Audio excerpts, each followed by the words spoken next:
time for the Spoony One! Wrestling show! It's time for the Spoony One! Wrestling show! Well, the Royal Rumble. A lot of comments on Twitter basically demanding to know what I thought about the Royal Rumble. Thing is, you know what I thought about the Royal Rumble, because I'm guessing it pretty much matched what you thought about the Royal Rumble, because this is one of the rare cases in which pretty much everybody had the same thoughts about the Royal Rumble. In some cases, even more so. More of an extreme reaction than I did, to the point where canceled WWE Network was one of the major trending topics on Twitter, and in fact, Time covered, the Time magazine, Time website, actually the story on the cancellation topic trending on a fake sport, basically. Actually, you'll have to excuse me, I've had a dry throat for the past couple of days. I might be coming down with something, so I might take a drink every now and then. Refreshing, anonymous drink. The Royal Rumble was not good. Some would say one of the all-time worsts. You'll notice that's been a theme pretty much the last 6-7 months for the WWE. This is probably one of the worst stretches in the company history. Without exaggeration, and I think pretty much now, this is accepted. Before you could kind of chalk it up to Spoony being Spoony, typical reactionary Spoony hates everything type thing. And now I think with I love saying I told you so. But I think now with the outpouring of reaction, people really asking to know what I thought, I'm really not happy to say so. I want to see a good show. I don't want people coming to me to gloat about how shit the show is. I don't. People are going like, you were right this whole time. I'm seeing how shit this show is, because really the Royal Rumble is kind of the culmination, the confirmation of everything I've been saying about how crap the storytelling is. And I'll try to explain, the reason why there are so many cancellations of the WWE Network, or at least threatening, and I really do believe there's a ton of cancellations. Why now? Why all of a sudden? It's because I think a lot of people were holding out hope. This was the turning point. This was the point at which basically the WrestleMania card was more or less going to be made clear. The most important matches were going to be made clear. If you were able to put 2 and 2 together, you were basically going to figure out what the feuds going into WrestleMania were going to be. I'm sorry. So, pretty much you learn that spoilers... Why do I even warn people about spoilers? If you're watching this, fuck it. Roman Reigns won. So Roman Reigns is going to be in the title picture, and right away, done. Daniel Bryan is out. For a lot of people, that was enough.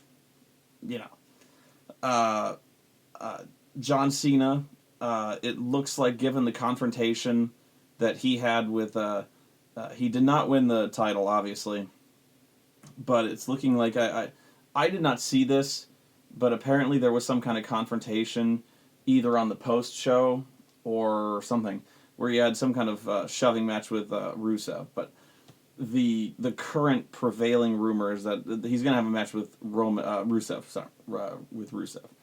In your typical, and this has been the prevailing rumor the entire year, really, is that he's basically going to have the Rocky Balboa versus Ivan Drago match, where he's essentially Rusev is going to be fed to John Cena, and Cena's going to end the undefeated streak, the no pinfall, no submission streak, anyway.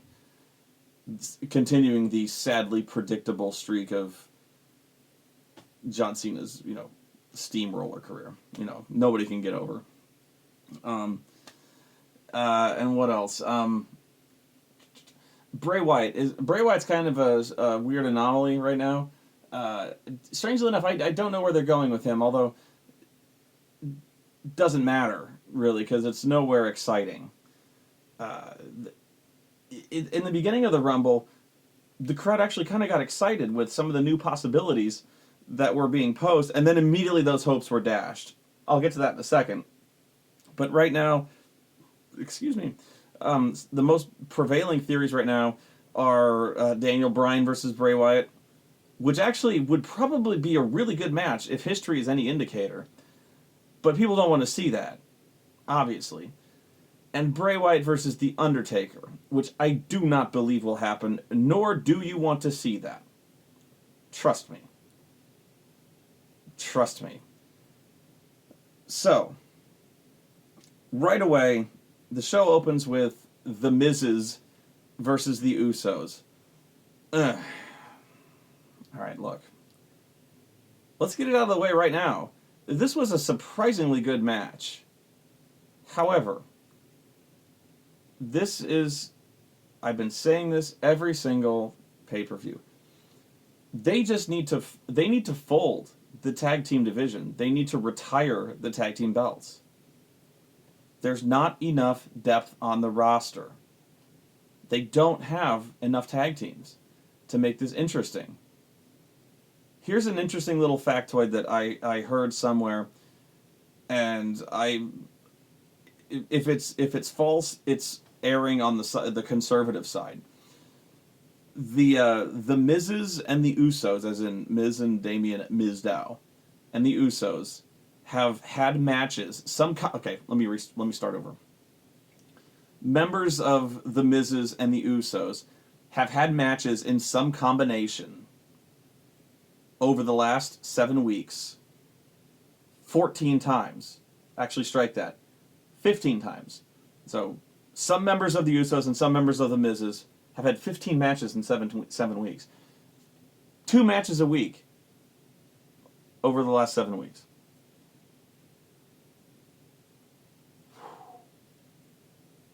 Basically a match on Raw and SmackDown every week.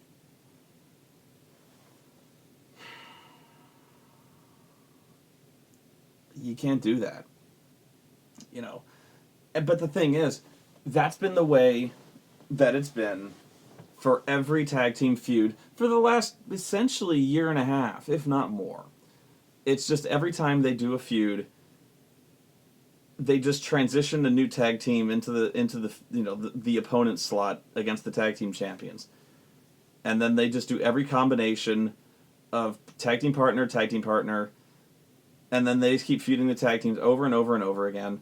Maybe do triple threats here and there, do 6-mans, something like that. And it's just over and over and over again. And then they do one pay-per-view where one team goes over, but it's like a tainted win, and then they're like, well, we have to do it again.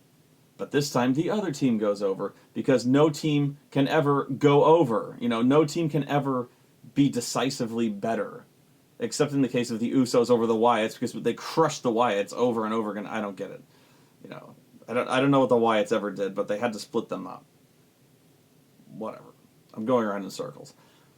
But so is the tag team division. It's just they go back and forth. Nobody is they trade wins. They trade wins over and over and over again.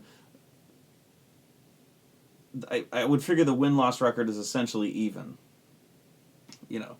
And it's just boring. I fell asleep twice during this pay-per-view. April woke me up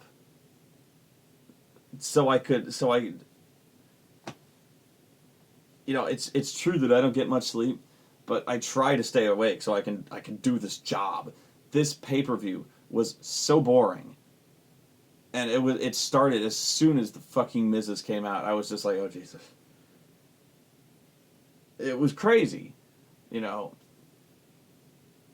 And I had just slept before the pay-per-view, so I'd be fresh-faced for that. And it was instant snoozer.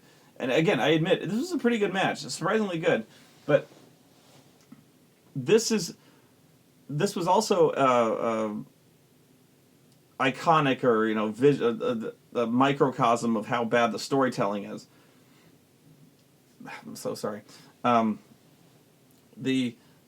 how much, in some ways, the crowd is part of the problem. The crowd cheers for Mizdow, and they shouldn't.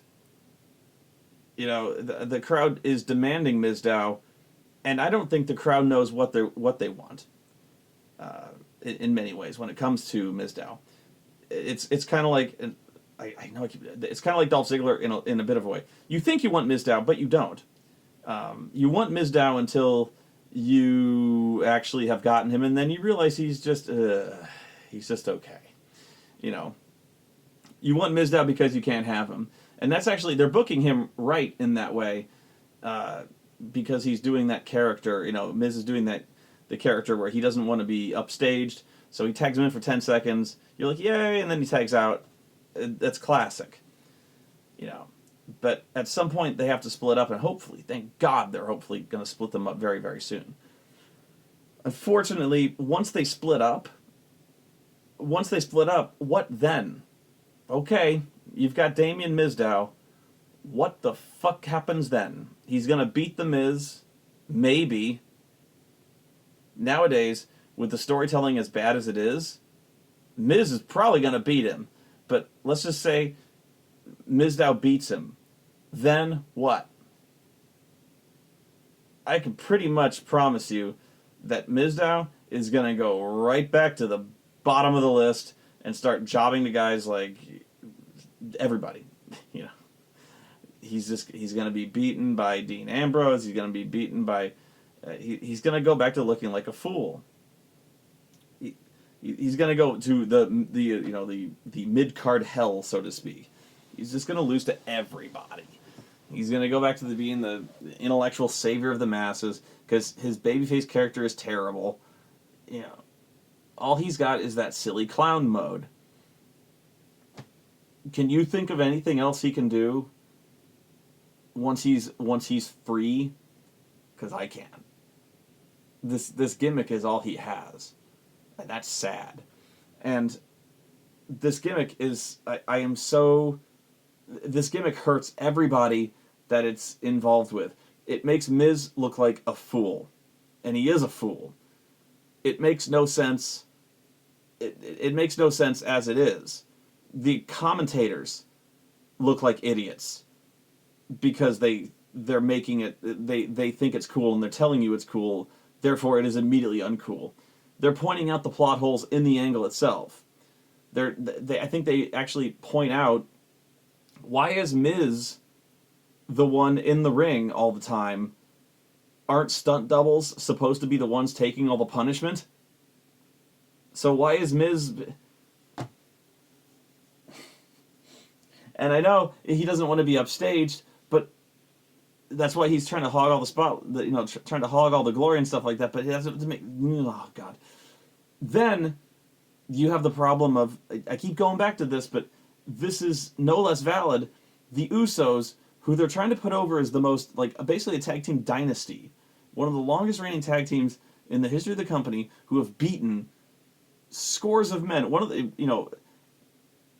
the exception to what I was just saying about them, exchanging wins here and there up until now, who have beaten everybody consistently. They beat the Shield up until, previously the most dominant team.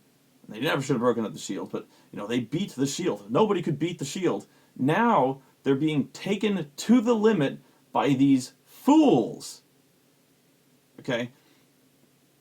They're being taken to the limit and beaten fairly, essentially, by by this idiot and another idiot who is literally taking pratfalls on the ring apron and on the outside of the ring for no reason.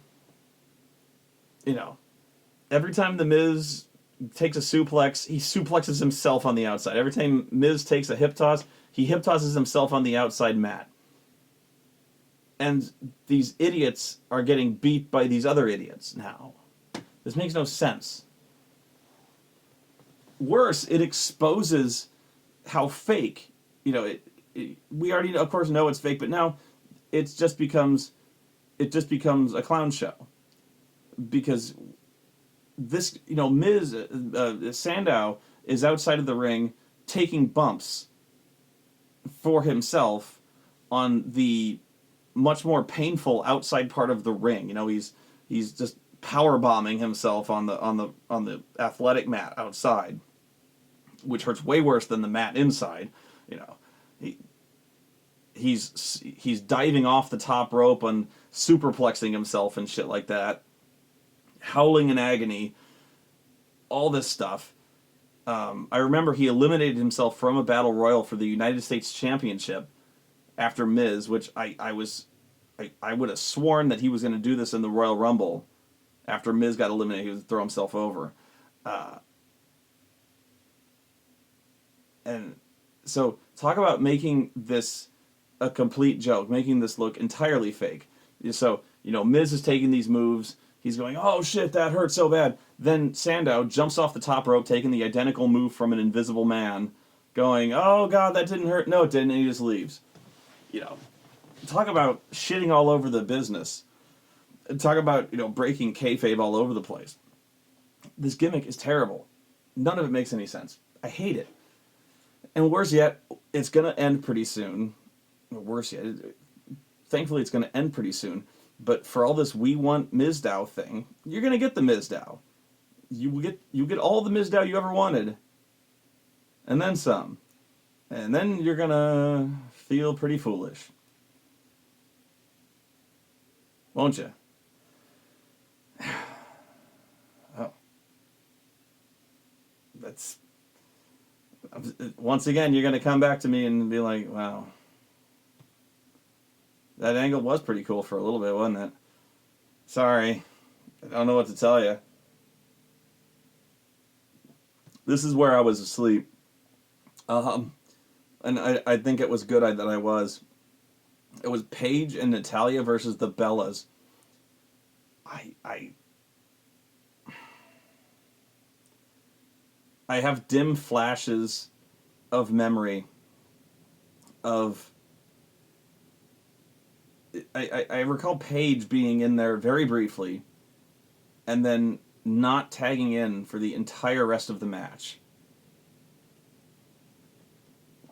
And then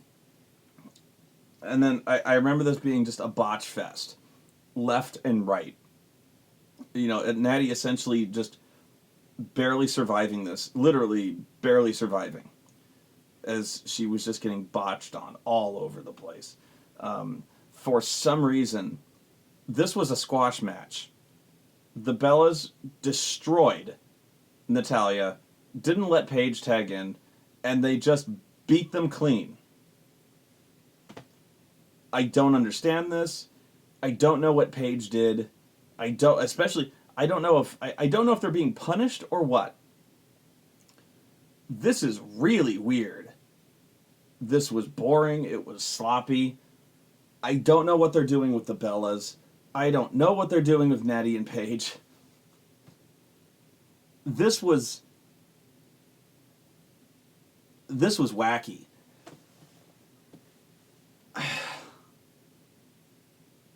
Does anybody know what's happening? This isn't even Bitches Be Crazy. I just don't know what's going on. Yeah. Does anybody care? Does anybody care about the Divas division at all? And I was going to say, does anybody care about Total Divas? And the answer is yes. Apparently, the ratings for Total Divas have gone up, like way up. I don't understand the world.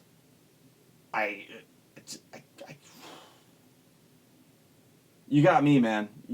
I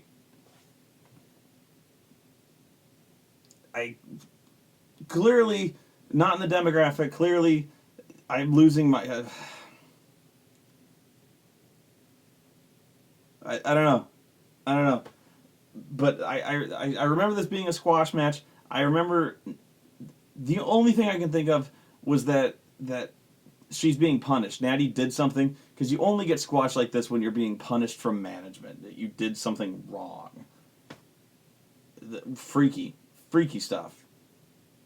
I can't even remember. There was no Intercontinental Championship match. Be thankful for that, because he would have lost. God, if there were other matches that they flew past. Can you blame me? Jeez Christ. I should just skip to the Royal Rumble. I know I'm not doing a very good job of recapping this, but my God, this was horrendous. You know, really, the Royal Rumble... okay, the title match. This match was... Really, I think if they just switched the order of the Rumble and the World Heavyweight title match, people would have walked away from this with a much different opinion of the show as a whole. Because this title match was fucking amazing. And who'd have thought that, right? They had 3 of the best talents in there. And by the way, anyone who consistently says that John Cena sucks, watch this match and tell me that again, because he almost always brings his fucking A game to these title matches, and that is no less true here. Anyone who says John Cena sucks is wrong. He has problems, as does anybody, with his performance, you know, in terms of characterization, in terms of selling, stuff like that. There's always room for improvement. I have my own issues with the guy, but in terms of athleticism, even in terms of his wrestling skill, in terms of his ability to interact with the crowd, in terms of even improvisation, he's a great performer. He's a really good wrestler, and he knows how to carry a match. He knows how to call a match. He was great in this match. Brock was great. Seth was great. This was a fucking amazing match. You know, Cena, Brock have always worked well together. And they told a fantastic story here. My prediction was almost completely wrong. My prediction was that they threw Seth in here entirely to lose, so that Brock would lose his title without losing. The reasoning for this was I predicted that they wanted to get the title off Brock without beating Brock. You know, so they threw Seth in there because Seth is essentially a bitch. Let's face it, he's a bitch. So he's the one guy they can safely beat without beating Cena. So I figured Cena would win by beating Seth, but I figured Seth would walk out of the Rumble as the champion. So Cena beats Seth, somebody kills Cena, either Brock goes apeshit, having lost without losing the championship, kills Cena, Seth eventually comes to, cashes in, wins. Or Rusev beats up Cena, Seth beats him. Of course, I was wrong. I had a good plan, though, right? I think that I knew I was wrong the instant that they kept teasing. As soon as they start teasing, you know Seth Rollins has the Money in the Bank. Not happening. But if they ever stay strangely quiet about it, probably is going to happen. You know.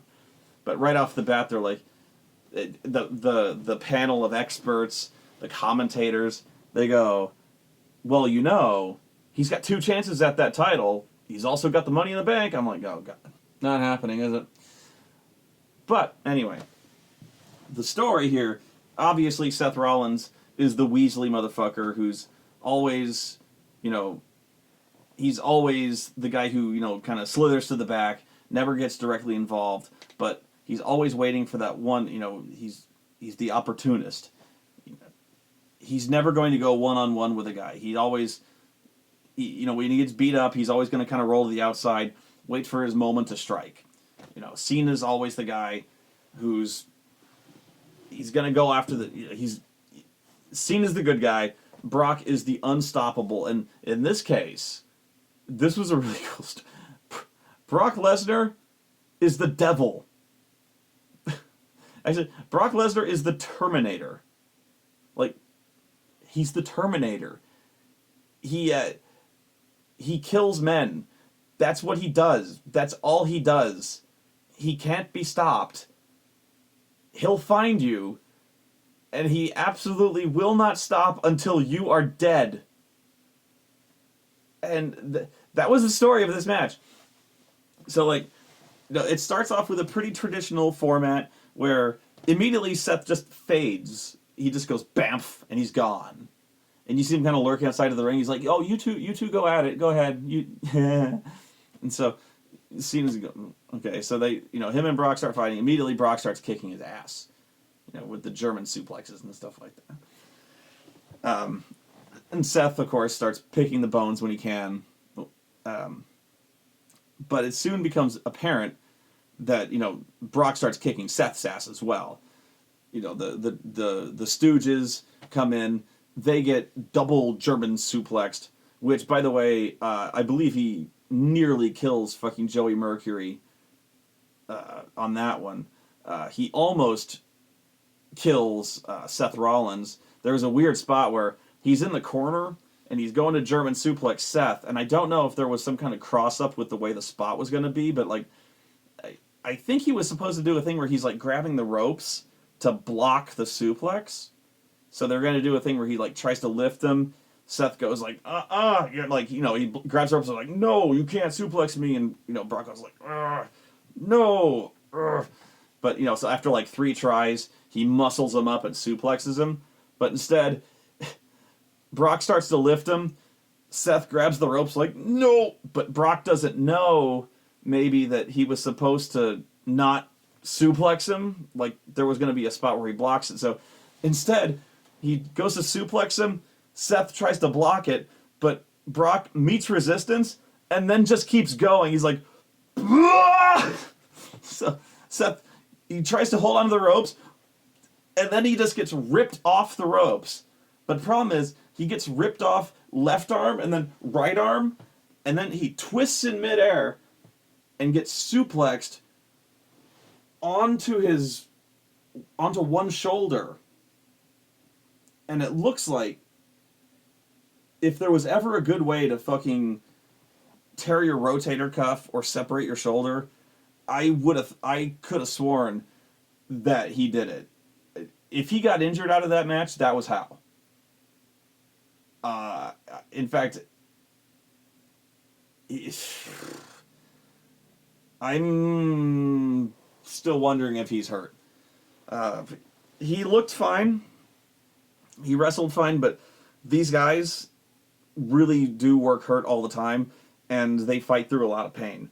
And, this might not even started hurting until he got done with the match. So, sometimes they don't report this stuff. I'm not saying he's hurt. I'm not saying that they're covering anything up.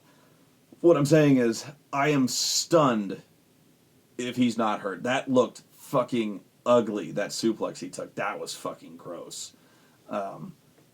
Brock sometimes could be pretty sloppy. That looked like a crossed up spot. That was bad. On the other hand, that's why you watch Brock Lesnar, kind of, is because when he fucking suplexes you, it looks like it kills men. And that's kind of why you like him, is because he's unlike any other guy in the business. And yeah, it's kind of because he's a sloppy wrestler a little bit. It's when he hits the ring, he's going to hurt somebody. And it makes the pro wrestling thing kind of real in a little bit of a way. It's not that I'm wishing anybody gets hurt. That's not it. But he adds that mixed martial arts type of like credibility to his style. You know, that it was that whole Cena thing where he beat the crap out of Cena, you know, and you're like, oh shit, he fucking hurt that guy. You know, he knocked him out, so to speak. So when he fucking did that to Seth Rollins, you're like, oh shit, whoa, he made that suplex look like he like legitimately hurt that guy instead of being like a dance move, you know. Kind of a weird middle thing. I'm not saying I'm happy he did like that, but that looked like it fucking hurt. He even did like normal suplexes. Like a normal fucking suplex, where normally, you know, you just kind of pick up a guy and you fall backwards. He picked the guy up, like, he picked the guy up into like a normal suplex position, and then sort of like threw him over his head. I've never seen that before. To where he made a normal suplex look like a death blow. What the fuck is with you, man? And these look safe. Like, they looked safe, but I've never seen a guy deliver a normal suplex that looked like it had devastating impact. That's Brock Lesnar, man. I love this guy. It's going to be a loss when this guy leaves the company. It's a big loss. He's the first guy in a long time who has had any kind of credibility, really. You know, that kind of in-character credibility that he is the destroyer of men. You know, they're going to lose something when it comes to this guy, and this match is evident of that. Wow. Anyway, so the story is, Brock is just unstoppable. He is this guy who might as well be a cyborg. He's literally throwing two men at once. Something Cena can do, but just effortlessly. He's essentially no-selling everything. So it becomes evident that this normal format of, you know, the normal triple threat format is, you know, you throw one guy into the ring and two guys fight until one guy gets tired. You throw him out of the ring, two guys fight. That's just kind of the way triple threats are fought. So as Brock is just kicking the shit out of everybody, it's almost like Cena and Seth look at each other and are like, this motherfucker is from the future. You know, we hate each other, but this dude is, what the fuck? And it's like they kind of do one of those, and it's even like the crowd is in agreement in a way. You know, normally when two heels decide to team up on somebody, they go boo. And even though Brock has essentially turned to babyface, they turned Brock babyface when he fucking F5'd the entire Authority. Well, they did. You know, Brock is this unstoppable beast. It made sense for Cena and Rollins, who were getting just destroyed, to look at each other and be like, oh, this can't stand. And so they go on this, they start to just do everything they can to kill this dude. They start just throwing everything they can at him. So there's this one spot I was yelling bullshit at, but it was kind of funny. Cena delivers the FU. Brock essentially either no-sells it, or he just kind of like does the Rock version of selling the Stone Cold Stunner, where one time The Rock took the Stone Cold Stunner and did this thing where he just sprang back to his feet, selling it like he was a cartoon character, where he's like, duh! You know, he's just kind of staggering around on his feet. So Brock takes the FU and like almost rolls to his feet, like, woo, basically no-selling it. He turns around, Cena immediately FUs him again. Brock no-sells it again, turns around, Cena FUs him a third time. Brock rolls to the outside of the ring. I'm like, this is amazing. I can't even remember. Then Cena, like, pursues him outside. I believe he throws him into the ring steps to destroy him. throws him into the ring steps and kills him. And he's like, that's done. And he keeps getting up. Like, you know, like the Terminator, you know, in the first Terminator movie, they keep blowing him up. And then from the flaming gasoline truck, the Terminator shambles up like, and Cena's like, what the fuck is this guy? And eventually, they just keep beating on this guy and beating on him. And I can't remember the order of this, but Cena like fucking tackles him in the back through the barricade. You think now he's dead? No, he keeps getting up. He's like, oh, what the fuck, you know. Rollins knocks him out, puts him on the table, and hits the most awesome fucking top of the ring post to the outside through the Spanish announcer's table flying elbow drop you've ever fucking seen in your life. This thing was art. You know. This was awesome.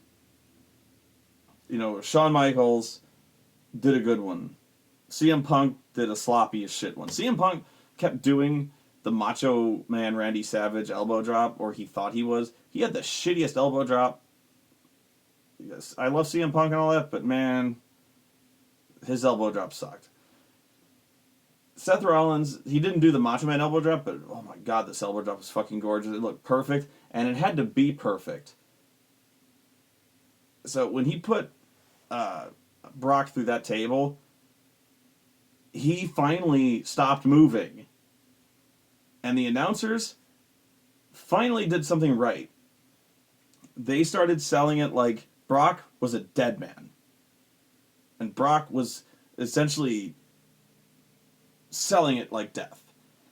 He wasn't moving. He was all red and just wheezing for air, like, oh, you know, because he'd been hit with everything, including the barricade wall, the stairs, and the kitchen sink. 3 FUs, an elbow drop, hit with the stairs, everything. So the announcers were like, oh my god, they had to destroy this guy. I've never seen a guy take this much beating. And really, it took 2 men throwing everything they could at this guy to finally eliminate him from this match. Because Jesus Christ, this dude is a beast. He's the man beast, Brock Lesnar. So finally, because they couldn't get this match done, he's gonna beat both of them if they hadn't, you know. This is the great story they're telling, and it's a good thing because over the course of the year, they've earned this. You know, they've earned this reputation for Brock. You know, he beat Undertaker. He beat the shit out of John Cena. And then they sabotaged it by having Cena almost beat him, whatever. But they have this reputation for Brock that he's basically out of this world. So they have paramedics start to come down. Michael Cole all of a sudden becomes a psychic doctor and tells us that at least one of his ribs is broken. Paramedics tell him this, and the paramedics are probably psychics in some way, that they x-ray him with their minds. Somehow they get him on a backboard. I don't know how, because this guy is approximately the size of a gorilla. You would need like 8 men to haul him up on a stretcher, and you would need a bigger stretcher, and you need a forklift. This guy is huge. So finally, Cena and Seth Rollins are having a match, and they're having a fucking great match. And in the end, back and forth. Then Brock rises from the fucking grave. And if you doubt my previous statement that Brock is a babyface, only babyfaces do the thing where they're getting medical treatment, and then they get up off the gurney, refusing medical treatment, you know, gonna rip in the Velcro, like, I gotta finish the fucking match, fuck you doctors, I gotta win. Babyfaces do that. Only babyfaces. Gets back in the ring. Seth hits him with the briefcase. Brock no-sells it. Seth hits him with the briefcase. Brock stays down. Seth goes for, well, I forget what the move is called. Essentially like a corkscrew 450 type move. But I think Brock, I don't know, but at some point Brock catches him and fucking F5s the shit out of him. And wins. So, Brock retains the title in fucking dominant fashion. Great match. And it really begs the question, who can beat this man? The answer is Seth Rollins. But it's going to be through skullduggery, through shenanigans, through chicanery, through nefarious means. I'm guessing at some point somebody betrays him. I don't know. But yeah, Seth Rollins is going to beat him because we've established at this point that no force on earth can fairly beat him. They've done an excellent job in establishing that. Really, this will be very, very, very hard to beat. Gushing about this match. Absolutely gushing. Gushing many fluids. No, it was a really good match.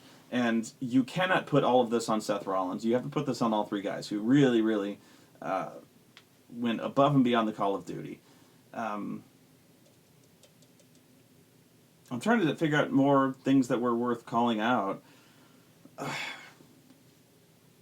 Lest you think I'm shitting on this entire pay-per-view, I mean. And it's good, I think, that even people who shit on this pay-per-view are quick to point out that this was a fucking phenomenal match. And yet they're still canceling their subscriptions because this show really was shit. And here's why. Because of the Rumble.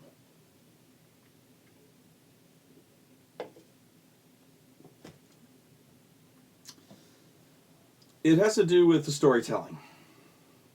And it has to do with the roster and the wrestlers. And all due respect to Cena, Seth Rollins, and Brock. Here's the difference. There's shows like Lucha Underground. And there was the Aztec Battle Royal in Lucha Underground. And at the time, I knew right off the bat that when I saw that I went, there is no way in hell that the Royal Rumble will even come close to approaching the awesomeness that was the Aztec Battle Royal in Lucha Underground. The Aztec Battle Royal is essentially their version of the Royal Rumble, which was fucking amazing. As good as Brock, Cena, Rollins was, it was a really, really awesome match. However, it just kind of stood on its own in a really shitty show. But we also came to the pay-per-view and all the pay-per-views before it to see a really good story being told. And to see the guys we want to see, be properly utilized. If we just wanted to see good matches here and there, we could watch New Japan Pro Wrestling. We could just watch any kind of show we want. We could just dial this shit up on YouTube. We really could. We don't need the network for that. We don't need to... There's reasons we dial up there's reasons we would pay for the network. And the reason people are canceling the subscriptions is because it's the only way we have a vote to express our displeasure. And the only other way is through the polls that WWE puts on their Facebook page. And I have no idea why they do this. Because they, for instance, just now, on the Facebook page, WWE puts a poll saying, "Did you enjoy the Royal Rumble?" And in a landslide, at least last time I checked, the overwhelming response was no. By, like, I think 27,000 to 2,000. And it's been that way for every Raw previous for the last probably 3 weeks. I don't know why they do that. It's a little baffling. Almost in the same way that, if I may tangent a bit to Raw, kind of the previous Raw, where they did a poll on the app where they asked, this was when Dolph, Eric Rowan, and the Ryback were still fired. And Triple H says, I'll give you a match to get their jobs back, but in return, you have to put your title shot on the line. But the decision to do this is, whether or not to do this is not up to you, it's to the fans who vote on the app, yes or no. Should he put his title shot on the line to get their jobs back? And overwhelmingly, the fans voted yes. Because obviously it was going to be a complete setup. It was going to be a trap. In storyline, it was pretty obvious that he was going to lose, because it was going to be a setup. So the story being told is that if you voted yes, you were voting to screw John Cena. So much so that Renee Young, the commentator, pointed this out. She asked John Cena, so don't you feel that people voting yes were saying that was a vote against you, that they want you to fail, and John tried to spin it, in character, tried to spin it, saying, well, maybe some people, yes, but maybe a lot of people believed in me. And I'm like, no, they pretty much fucking hate you. And I don't know why WWE does this. Because obviously they know that the results of this poll are a strong indicator. They know that people have largely turned on John Cena. So why, in the name of hell, do they make these public opinion polls visible? Why do they call attention to the fact that people hate John Cena? Why do they call attention to the fact that people loudly boo and vote to screw over their most, the babyface, that the company's top babyface? I don't understand this. I don't understand why they make a spectacle of it. By calling attention to it, they only encourage this behavior. This is baffling to me. But it's also another example of how tone deaf these people are. It's almost like somebody in the company is sabotaging themselves. Like somebody from within is just trying to burn the whole company down. So, the Royal Rumble starts, and immediately one thing became abundantly obvious. The Miz comes out. That's what it was obvious. The Miz was number one, and I went, I really did that. I was like, oh. Then R-Truth comes out. Wow. Look.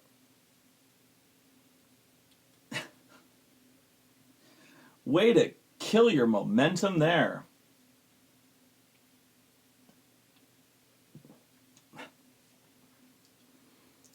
Don't you usually put somebody who the crowd can really get behind, at the very beginning of the match? Like CM Punk was number one at the last one. Somebody they can really root for at the beginning.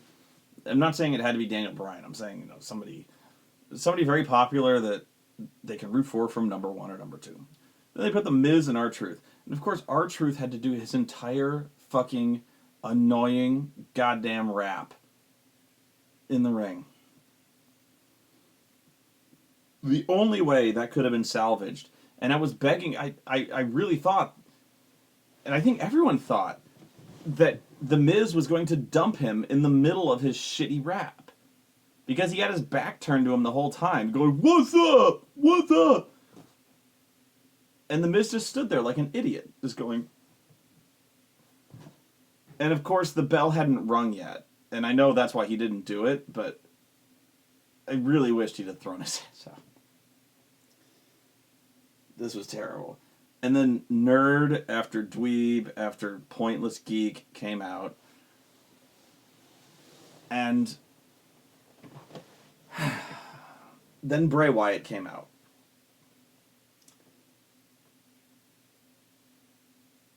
And they tried telling a story here that early on that Bray Wyatt was supposed to be the monster of this battle royal. That he's early on he was like threatening to run the table, so to speak. That he was throwing out everyone as they came in. So he was going. It was going to be 1-on-1 the entire Rumble, and nobody was buying it. I wasn't buying it. He dumped out Sin Cara. He dumped out everybody.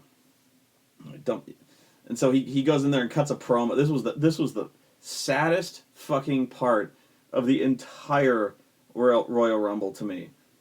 This was so sad. He goes in there and he starts to cut a promo. He's like, "This is my year. This is the year of Bray Wyatt. Ain't nobody gonna stop me. Ain't nobody out there, ain't nobody out there can stop this force. I'm the eater of worlds." And so he gets on his knees like he's awaiting the asteroid to come smite him down. He starts singing. He's got the whole world in his hands. Everyone's singing. The clock is counting down. And you're expecting, oh, here it comes. Here it comes. Something is going to happen. Something like he is calling down the thunder. He is hands to the sky, calling it down. Woo, woo, woo. You know it. And I went, oh my God. Woo, woo, woo.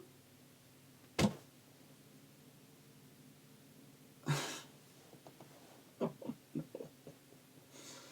Zach. They put, after all that, they had the opportunity to put anybody in that spot. I was expecting something shocking. I was expecting something that Bray Wyatt was going to have his arms outstretched. I'm the eater of worlds. Ain't nobody can stop me. And then something would happen, and he'd be like, oh shit. Like, oh no. Oh no. No, it's like, woo, woo, woo. So so Zack Ryder comes out. And the commentators are putting it over like it's this big victory. It's this triumphant return. He's returning from shoulder surgery.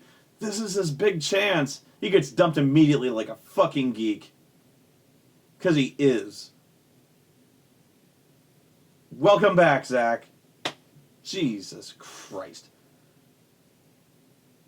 Thanks for playing. Way to have him fucking return. Bravo. Even if you were excited to have him back,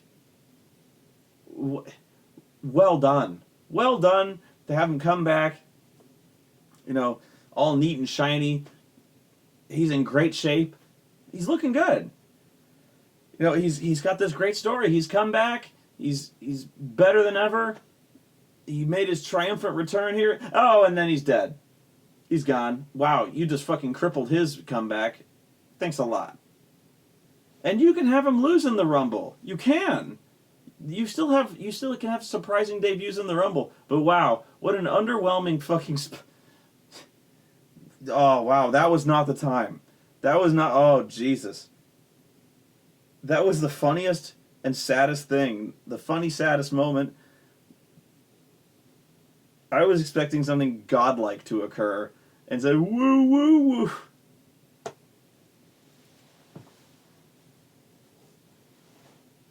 I could barely process it.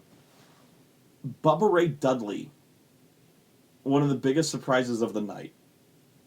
Bubba Dudley. Looking like an asshole.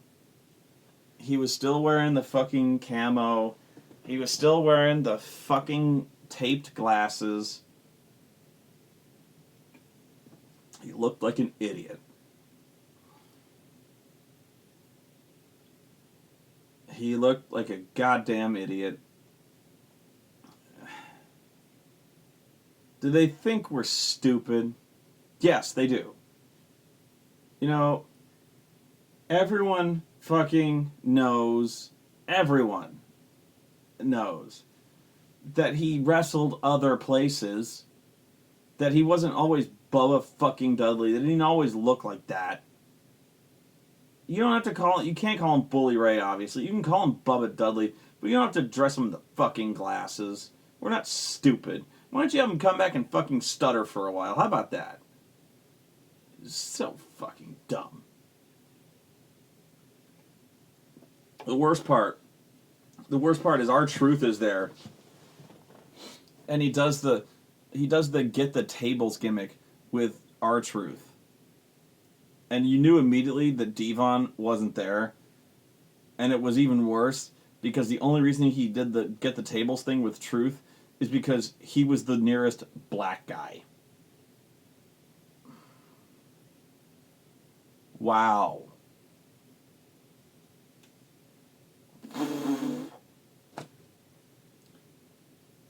This was horrible. This is when it started to sink in. Well, it started to sink in earlier, but it just became more and more dire as clown after joke after dweeb after loser paraded out, and it just got sadder and sadder. And you just started sinking lower into your chair. Fandango comes out. Adam Rose comes out. Nobody you care about. Oh no. DDP comes out. DDP Yoga. DDP Yoga is put over stronger than most of the people who actually work for the company. He's hitting diamond cutters on fucking everybody. And I could not believe that, given that he was hitting diamond cutters on everybody, that Randy Orton, who I thought was going to return here, that Randy Orton did not come back and fucking RKO the shit out of him. I thought this would be a fucking great time to have Randy come back. Nope. That would have been a good surprise. Apparently not. Because that would have been interesting.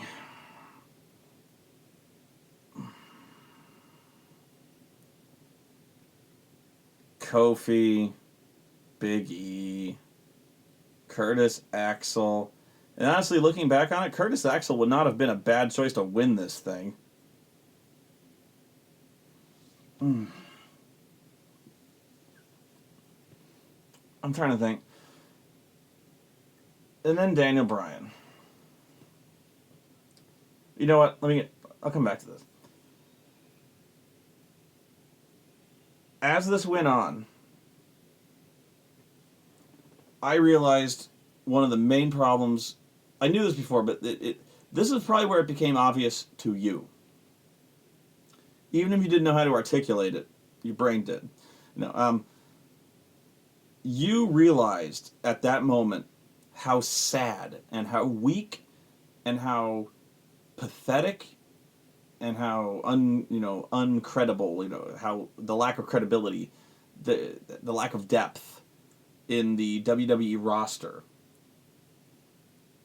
They're all losers in terms of whoever comes out whoever comes down that ramp, for just what I'm saying, is a loser in character. Their character is a loser. So whenever their music hit, you just didn't care. So when The Miz came out, you're like, eh. Then R-Truth came out, and you're like, eh. Adam Rose, Kofi, and you kept saying Cesaro. I like Cesaro, but the thing is, he's been killed whatever. Titus O'Neil. And Titus O'Neil, I think, what the rumor is that they were going to try to have him tie Santino's shortest ever Rumble appearance record of 1 second. So, and he fucked it up. He botched an over the top rope bump. So I believe it was like Roman Reigns and Dean Ambrose were gonna clothesline an over the top rope, and he fucked it up, or they fucked it up. I think he fucked it up. But so the gimmick here was that Titus O'Neil sucks. Thanks. That's a great gimmick, is that you suck. And yet, when it's great when the gimmick is you suck, but you suck so much that you failed at sucking. So you blew your chance at sucking. That's great. Well, wow, Titus, I don't see much in your future. Justin Gabriel left the company. Fandango. The Matadors, had they come out, you wouldn't have cared. Goldust and Stardust, you might have cared a little bit, like a few months ago now. Bubba Dudley, strangely enough, one of the more popular options, popular entrants, but you didn't care. There's nobody in the fucking company that you give a shit about. Why? It's because they don't book anybody to be a strong contender. There's nobody that you consider, there's nobody that has been pushed to any level. It's the same people who are at the top all the time. There's a certain number of people who are protected that generally always win, and then everyone else is at the same level. Everybody. Everyone else just trades wins. One guy wins. Whenever they're feuding, one guy wins, and then they have another match, and the other guy wins. They have another match, and the other guy wins. They have another match, the other guy wins. And so everyone essentially has the same win-loss record, except Dolph Ziggler, who always loses. And then the Intercontinental Champion always loses. And the U.S. Champion always loses. Yeah, so with rare exceptions, everyone just kind of trades wins. So the problem with that is that when everyone trades wins, everyone, the roster is a flat line. And there's no interest anywhere. Beep. So as entrant after entrant comes in, beep. That's the pulse of the WWE right there. It's not good. And that's why I started falling asleep. Twice. There's Adam Rose. Nobody cares. Daniel Bryan was number 10, I think. Yeah. Here's what happened. He gets knocked out fairly quickly by Bray Wyatt. And this was a shocking elimination, and one that infuriated the crowd and infuriated a ton of people on Twitter who were horrified and offended and pissed off, especially that they said that he should not have been eliminated, especially not so quickly. Yes, he actually should have. If anything, he should have been eliminated almost immediately. And I know right away you're going, what? What? Why? In fact, he should not have been in the Rumble at all. If he was going to, they should have waited until after the Rumble to have him return. But if he was going to be in the Rumble at all, they should have had him eliminated as quickly as possible. Because if they were dead set on having Roman Reigns win, they had to get him out of the Rumble as soon as possible. And they did. Because they knew that Roman Reigns was going to get booed. They didn't know how bad. Clearly, they had no idea how bad. But they knew he was going to get booed. So I think their reasoning was, we have to get rid of him early because they're going to hate it and they're going to boo like crazy. But if we get rid of him early, they're gonna get the anger out of their system. You know, they'll boo for a while, but they'll get over it because they like Roman Reigns. So it'll die down, and then they'll start to realize, you know, hey, Roman Reigns isn't so bad. We like him. But that's the reasoning. And if you were booking it and you were trying to get Roman Reigns to win, that's what you'd do as well. And if I were doing it, that would be what I would do as well. You needed to get rid of Daniel Bryan as quickly as possible, because in the hopes that the crowd would get all of that out of their system as quickly as possible. You know, they would hate it, they would boo, and hopefully they would learn to get over it. You know, they would get all that booing out of their system and accept it. You know, and they'd be like, well, we like Roman Reigns too, it's fine. But it's not that easy. You know, it's just not. But that's why they don't understand. And that's been pretty consistent. You'd think they would have learned from last year. So what else to say about this? Because that's really the story of this, is the epic tale of Daniel Bryan and Roman Reigns. What else to say about how this ended? Except for the fact that trying to think of if there's any other really shocking eliminations. Really, yeah, after Daniel Bryan got eliminated, the crowd turned on the match. They turned on everybody, as you'd expect. It was almost a parallel to last year's Rumble, although it happened a lot sooner. Because in last year's Rumble, it happened after number 30, when it turned out that Rey Mysterio existed. Rey Mysterio turned heel for existing when they realized that Daniel Bryan was not in the Rumble. They essentially just switched. They switched off. That was it. When they realized that Daniel Bryan was out this year, they were done. Just done. Because he was the only one they wanted to see win. Surprisingly, when it came down to the Final Four, which was the Big Show, Kane, Corporate Kane, Roman Reigns, and Dean Ambrose, what was interesting, very interesting, was that they cheered Dean Ambrose. The only other guy that I think they would have gotten behind winning, they would have legitimately cheered winning, was Dean Ambrose. Had he won that match, I think they would have cheered. They would have been okay with that.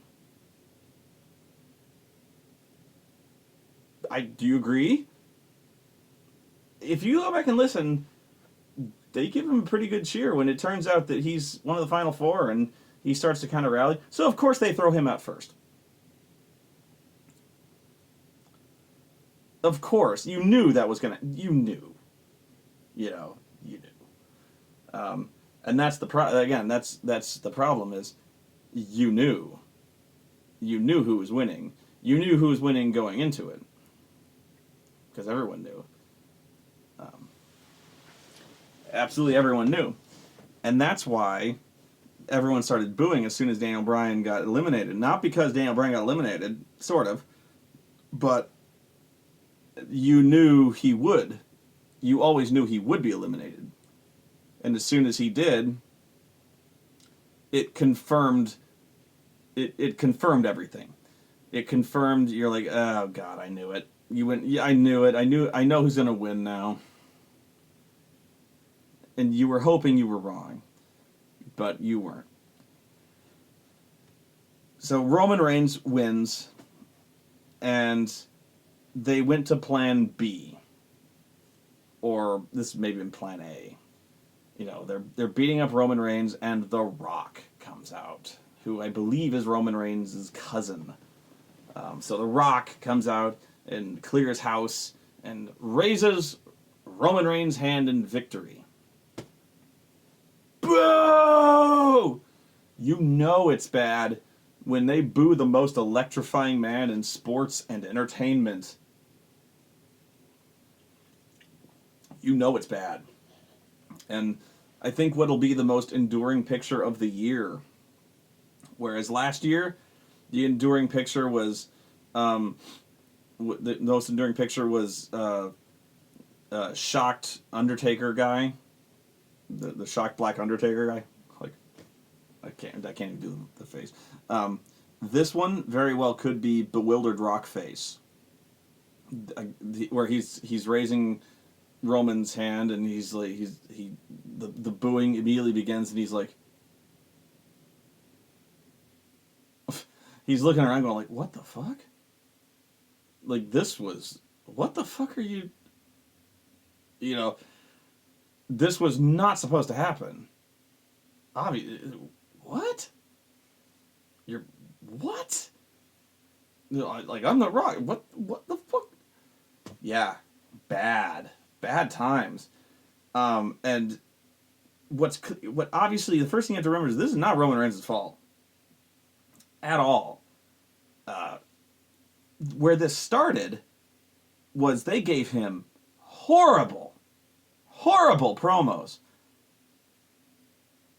Look for a video called, I believe it's called Looney Reigns.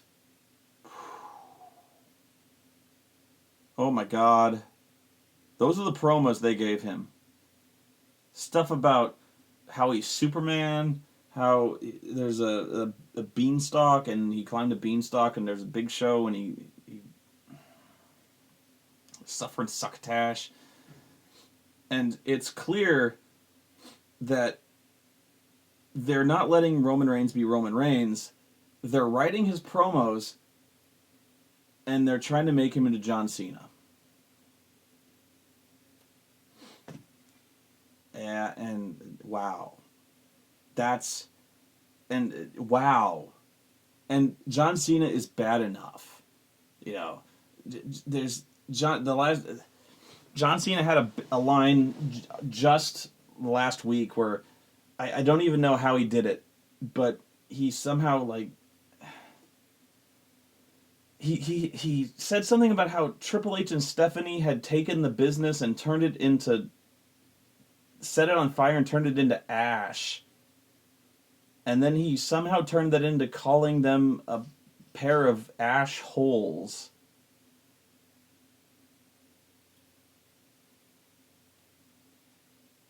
And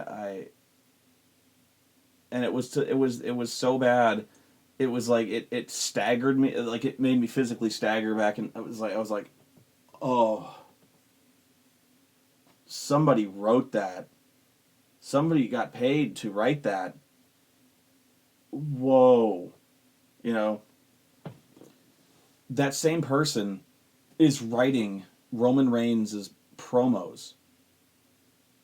And they're writing him to be just as cheesy as John Cena. And wow. And so people know that.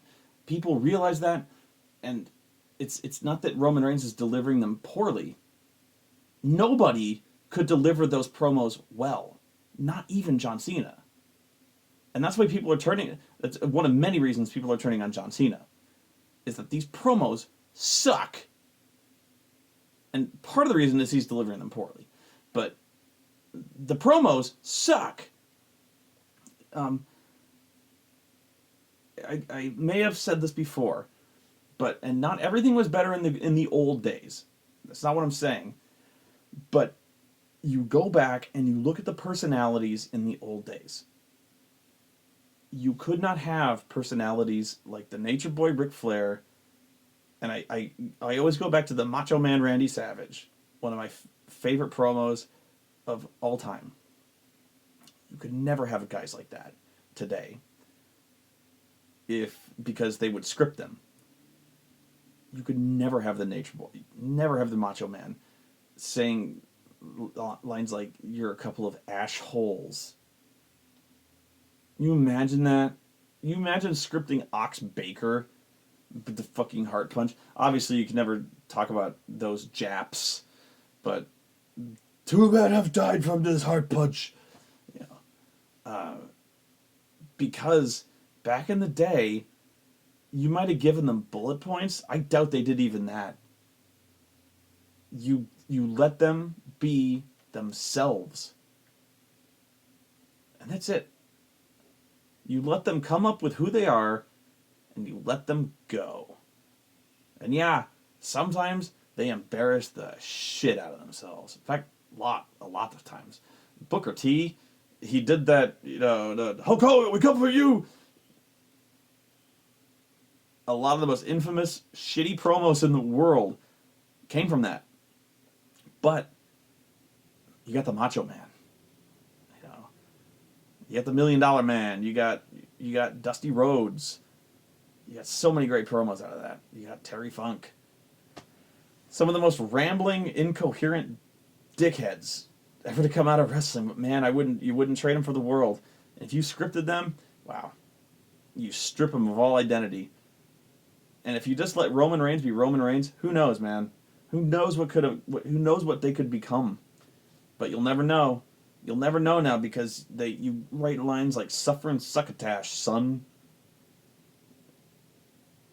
My God, or "I'm gonna cock this fist and make it rain up in this bitch."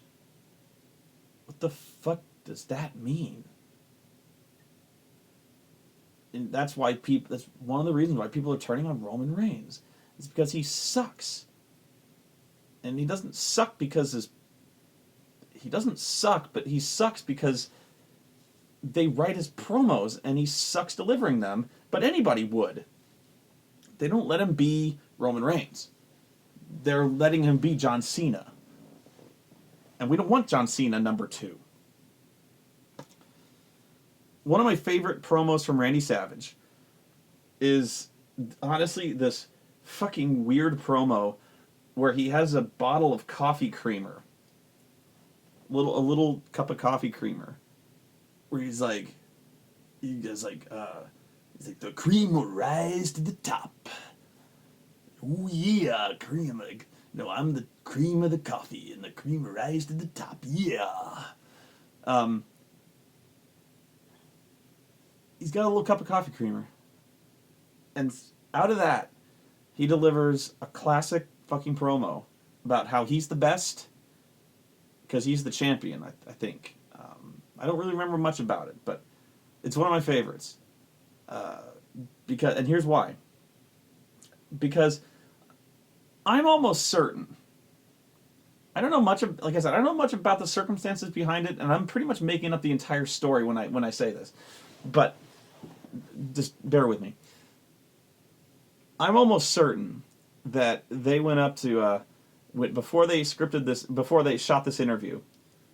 They went up to Macho and they said, "Okay, Randy, we want you to shoot an interview. We want you to cut a promo.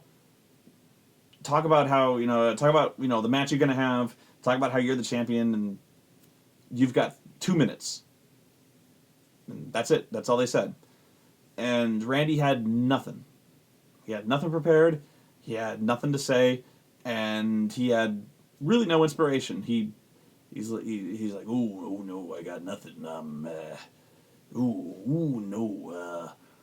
And he's looking around. He's in an office, really. He's backstage at craft services, and he's in an office or something, and he looks around, and he sees a coffee machine, and he looks over, and next to the coffee machine, there's a bunch of coffee creamer, little tubs. And he gets an idea, and he picks up one.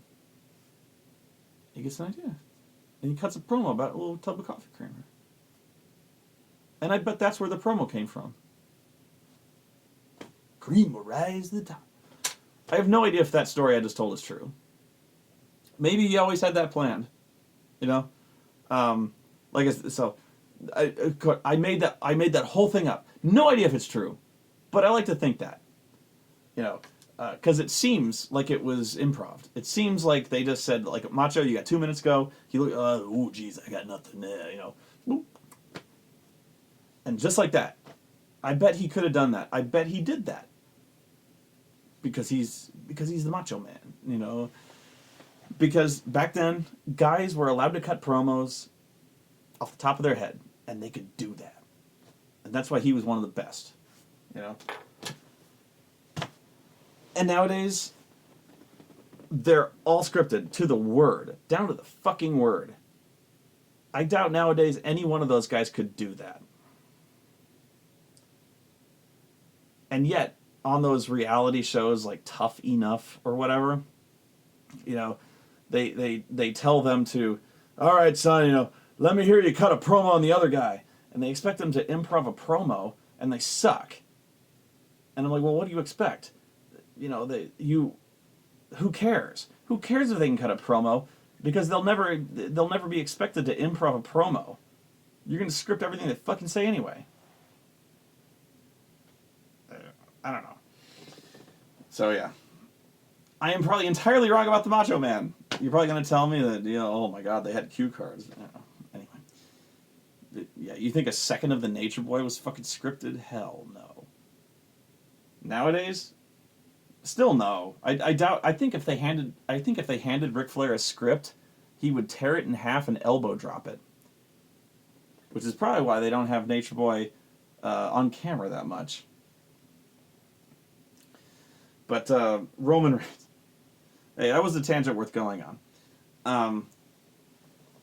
So, here is why I think people hated the end of the Rumble. And actually, it is not because Daniel Bryan didn't win. You think it is, but it's not. Not entirely. It's because the storytelling is horrible. It's been consistently horrible. And if the only reason is because you wanted to see Daniel Bryan in the main event, you're doing it for the wrong reasons. You're being a blatant fanboy, and that's the wrong reason. If the storytelling was any good, then you'd be able to recognize it. And if they were telling a good story, it wouldn't matter. Okay? It would be earned. You know, Daniel Bryan would have a proper place in the storyline. The title picture would make sense. You know, Roman Reigns, his place in the card would make sense. But here's why you don't like Roman Reigns in the main title picture. It's because he's the top babyface right now. He's the top babyface right now. But he's not your top babyface.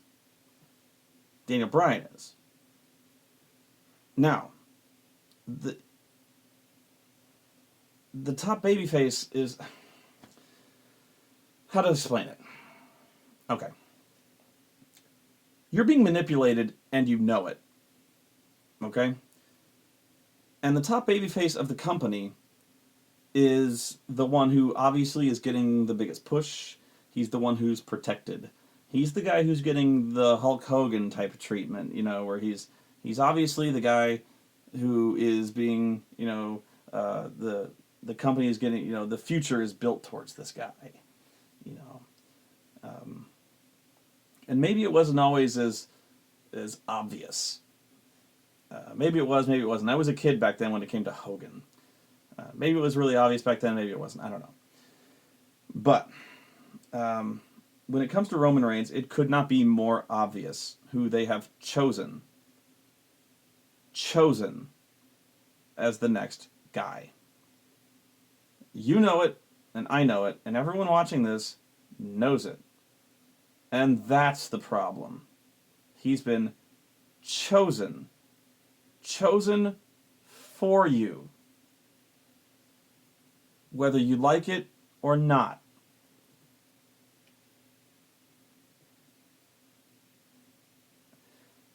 But you have chosen a different guy, and they're saying you want Roman Reigns, and you're saying no, he's not the guy.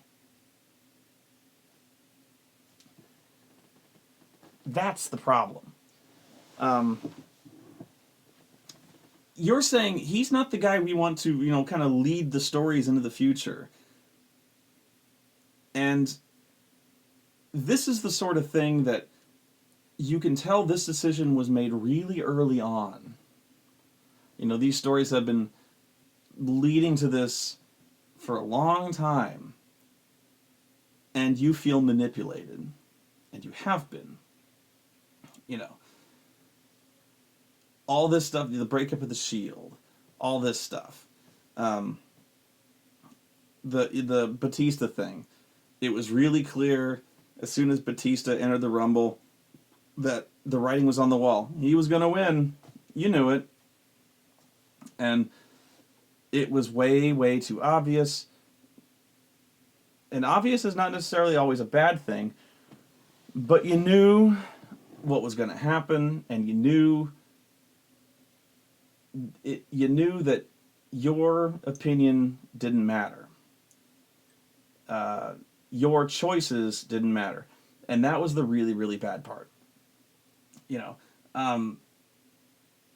The popularity, the popular choices of the fans, it just didn't matter anymore.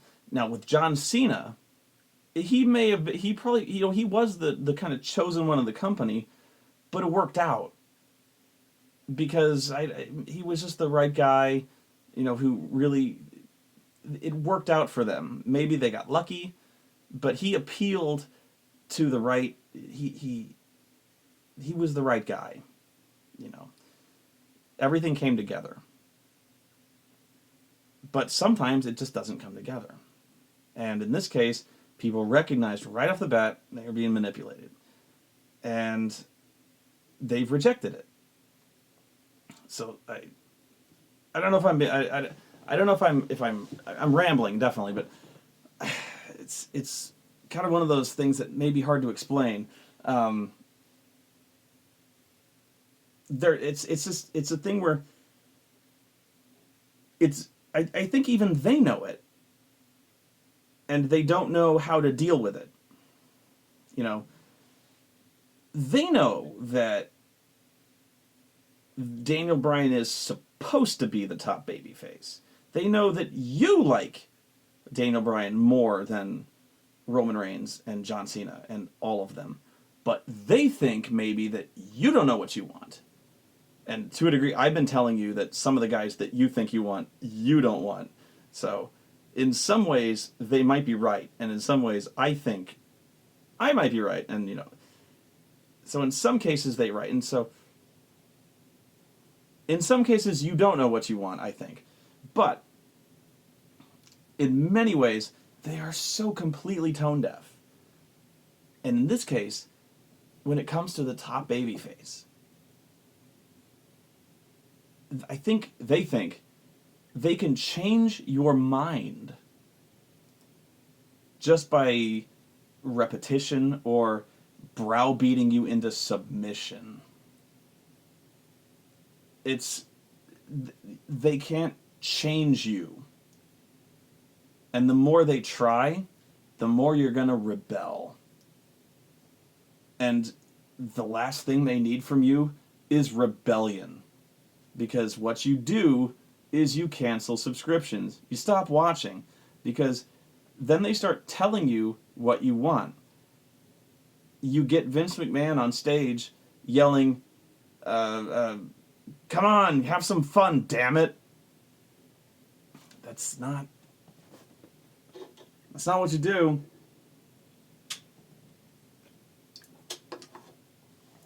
Now, even when Daniel Bryan is, you've chosen, when you want Daniel Bryan to be your number one, when he's your favorite, that's not to say he always has to be champion. He doesn't always have to be in the world title picture. He doesn't always have to win. But he should always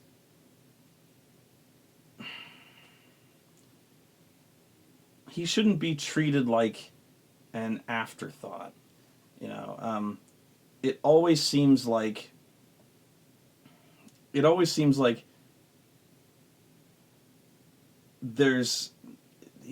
a low priority. He always seems like they're resisting. It always seems like I'm struggling here.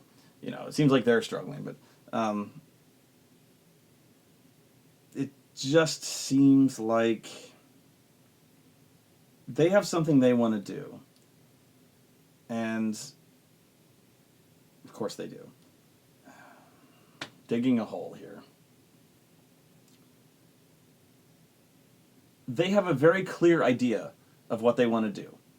And when the crowd has a favorite, when something happens, when something magic happens, when a new star is born, or when a star falls, when the crowd rejects something, as they have, they don't know how to adapt. They've completely lost that ability, or they don't know how to.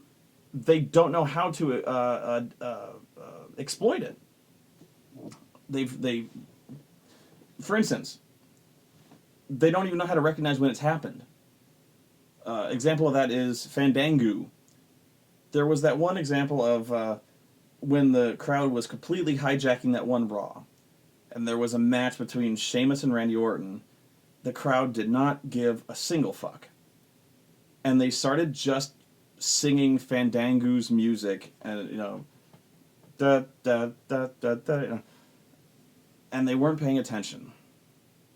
They just da da da da da da, and it wasn't because they started doing this thing where they started doing video packages of how cool the Fandango dance was, how they were selling it on iTunes now.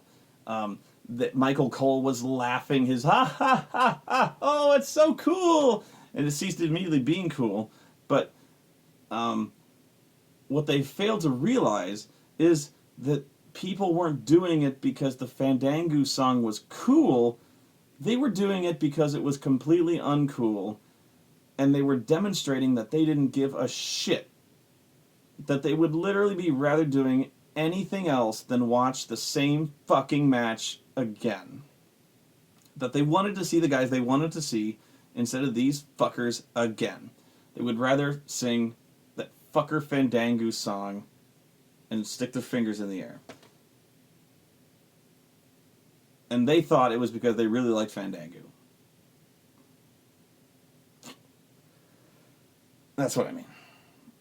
So they don't know how. They just don't know how to. They don't know how to read people anymore. They don't know when people like something. They don't know when people don't like something, and they don't know how to deal with it in either case. So now that they learned that people just fucking despise Roman Reigns, they don't know why.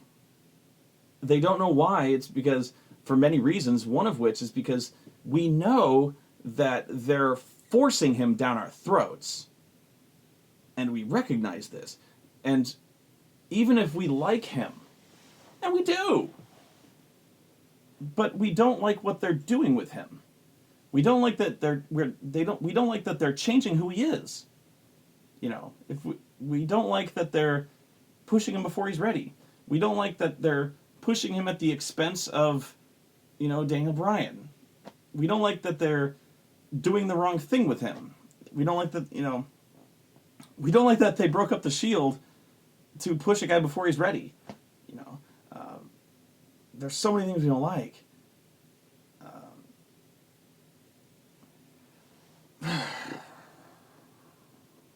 And we don't like the fact that we're being manipulated and told that we're wrong for booing this guy. And so what's going to happen now is they're so confused. The Rock is so confused. Why are you booing this guy? I don't get it.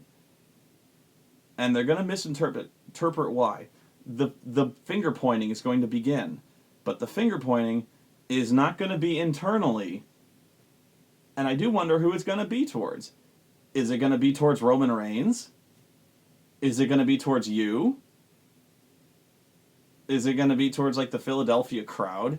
Because that's usually what it goes to. Usually it's going to be towards Bizarro World crowds. It's usually Canadian crowds or New England crowds. Crowds who usually boo baby faces or cheer heels. They call it Bizarro World. So they might actually chalk it up to Philadelphia joining the Bizarro World cult of heel crowds. Which will just, instead of taking any kind of real self-assessment of, gee, maybe we're booking this like shit. Or they could just start pointing fingers either at Roman Reigns and saying wow, maybe it's Roman Reigns who, maybe we're not scripting him enough, right? Maybe we need to give him even more screen time, Maybe we need to give him even more promos. Maybe we need to have him beat Daniel Bryan. Wow, that's an idea.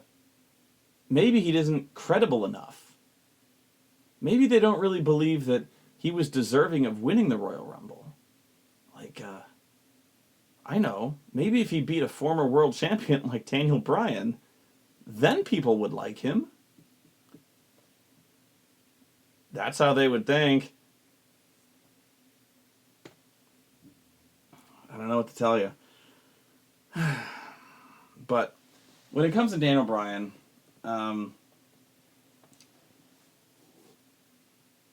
you can't expect him to always, be in the world title picture.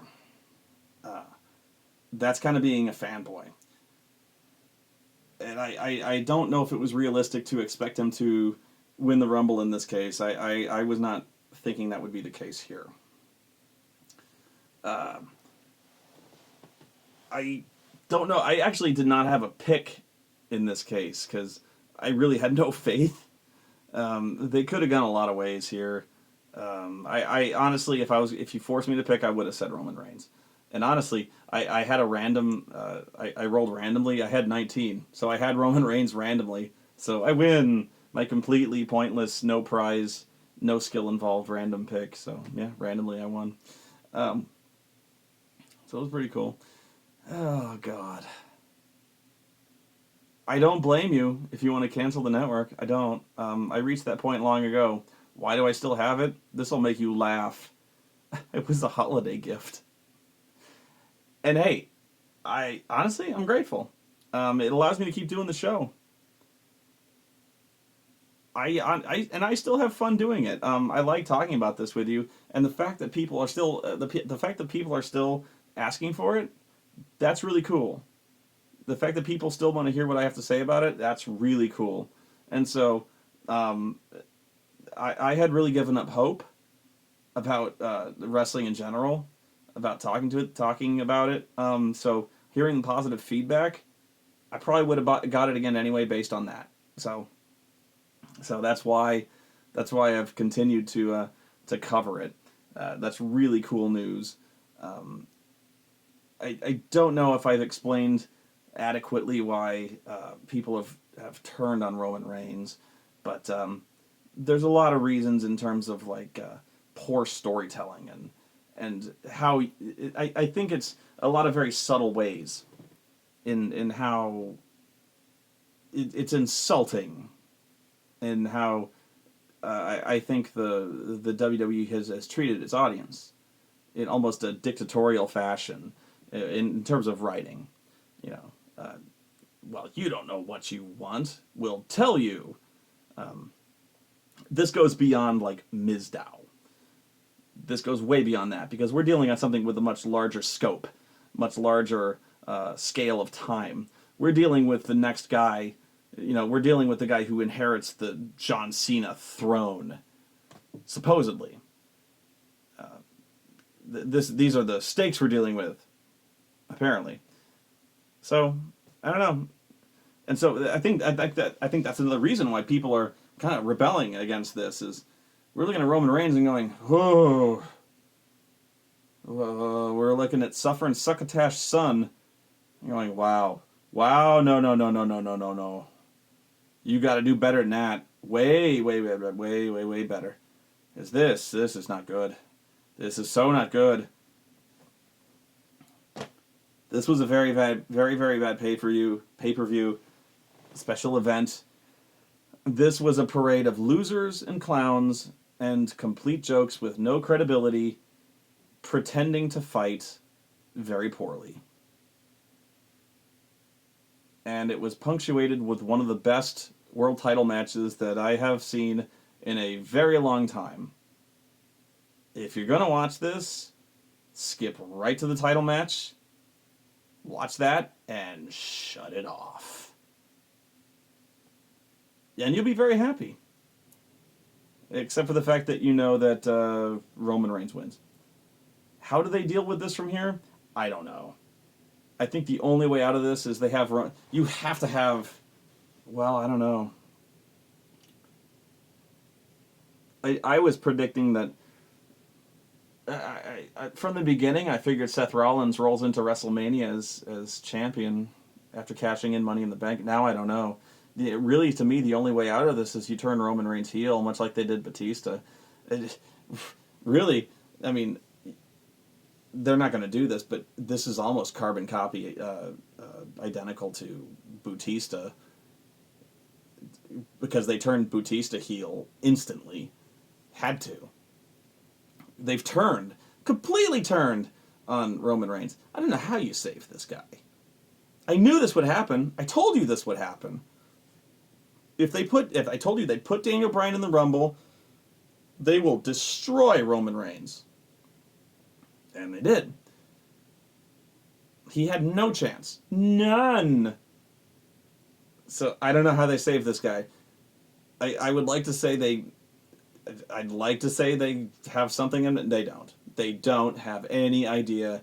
They've never had any idea what they're doing. They did not predict this kind of backlash. Oh my God, they had no idea how bad this backlash would be. If they didn't learn anything last year, they certainly won't learn anything this year. This is crazy. This is fucking crazy.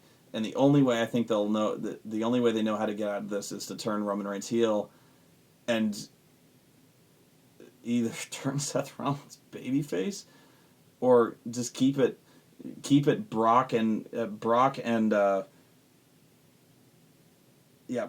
Roman Reigns and keep Brock babyface and then have Roman Reigns beat him and then have Roman Reigns be a heel champion. That's actually not a bad idea. But that changes everything for Seth Rollins. But that's the only way I can think of to get you out of this. Yeah. On the other hand, that may cure us of the really shitty Roman Reigns promos, because then at least he stops cutting those shitty, fucking, pandering, babyface, laughy, jokey, numbnuts promos about giants and magic beans. So, all in all, long term, this could be a good thing, except for the fact that it pretty much destroys Daniel Bryan's chances at Mania. On the other hand, really, if they do Bray Wyatt and Daniel Bryan, that was a really good fucking match at that one pay-per-view they fought. I can't remember what it was. TLC? Was it? I don't know. It was a really good match. I mean, really good. I'd check it out. Anyway, I have gone on long enough and psychoanalyzed way too much and probably made less than 0 cents. Much like Dean Ambrose, who still sticks his tongue out way too much. So, until next time, I believe Raw's been canceled due to snow, so it's a snow day. Maybe they'll do like a super show on Thursday. Have everyone kind of crammed and everything, which will be the first time SmackDown's been relevant in years. So, be worth checking out then. Actually, probably, no it won't. But anyway, see you next time.